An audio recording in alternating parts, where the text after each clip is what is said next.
Welcome to Cyborg 86. You can see we got some parts laid out around the shop.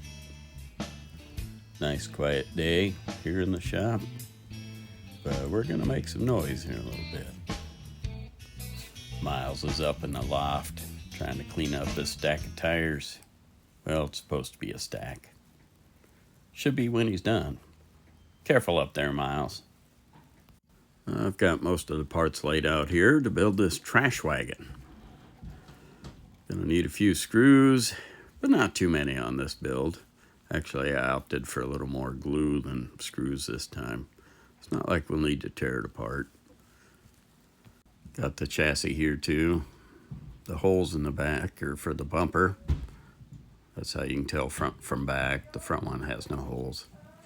Also got the flatbed here. You can leave it just a flatbed if you want, or you can put the sides on like I'm going to. We also have the complete steering components, the hubs and the drag link, cross member, and the tongue.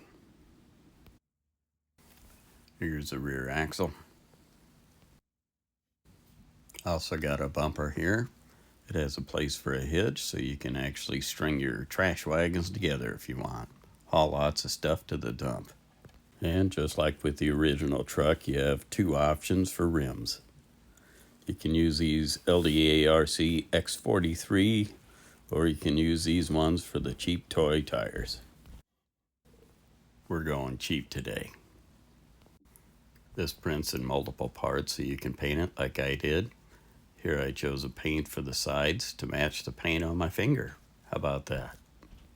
Just about everything prints without supports, but these hubs do not. They require supports, and you want them to move very freely. So I highly recommend before you start assembling that you just take a few minutes and clean off any nubs from the supports. All the screws to assemble the steering are 1.4 by 5 millimeter. I think I called them 6 in the truck video, but I think they're really 5. Hard to tell. Anyway, they're the small ones that come in any SCX24 kit you can get. I use them as kingpins here on the hubs. Just make sure you don't over tighten. You want to have plenty of nice loose play in there for the steering. Same goes for the drag link. When you put the drag link in, make sure that little nub piece is pointing towards the axle. That'll allow the tongue to align and pivot the steering as you pull it.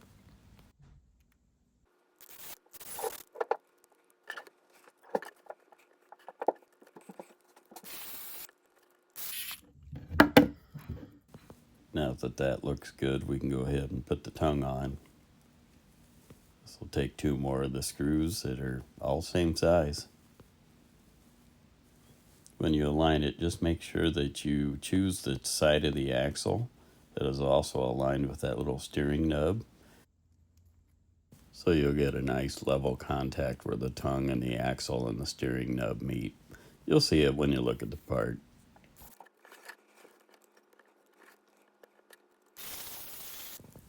This is what you want right here. Nice loose play for easy steering. You'll need 2 more screws to attach the steering mechanism to the wagon frame. And when you attach this is shown upside down here. When you attach it, you want the tongue to be furthest away from the chassis. You don't want it to be placed up higher.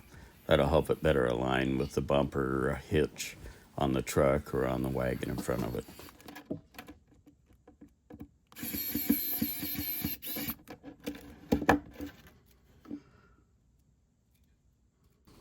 The rear axle is symmetrical, and you can just place it either direction at the rear end of the chassis.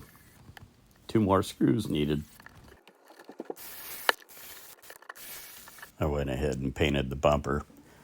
There's a place for 4 screws to mount the bumper and the hitch, but you really only need 3, and that's just to keep it from pivoting. There is a top and a bottom. The shorter bar goes to the bottom.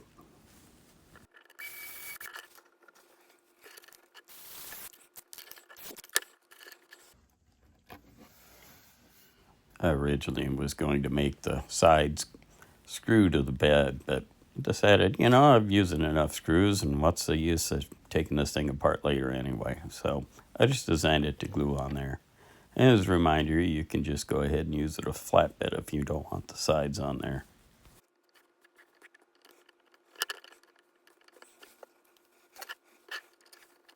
For the wheels, no matter which design you choose, you'll need 2 ball bearings per wheel. They're 2 by 5 millimeter. And I believe these are 2.5 millimeter width, but the 2 millimeter width would work also. So 2 millimeter inner diameter, 5 millimeter outer diameter. Press them in from the front. Then you can just use the head of a 2 millimeter screw that we're going to use for the axle. You can use that to push the bearings all the way down inside. Whoa, Miles dropped a tire. Watch out, Miles, you're going to squish me. Well, you need any help up there? Are you doing okay? These little toy tires are not exactly symmetrical. There's a little bit of a rib in the tire, and so I've made a rib in the rim. So when you mount the tire, you want to make sure they align that way. That'll help it roll nice and smooth.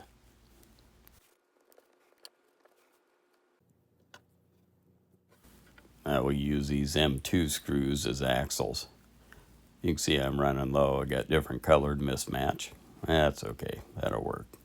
Just go ahead and put it between the 2 bearings and then go ahead and screw it onto the hub. You do that on all 4 corners. The parts are pretty sturdy, but they are very small. So when you get to the fronts especially, just be mindful of how hard you tighten and where you hold on. Little handling with care would be good.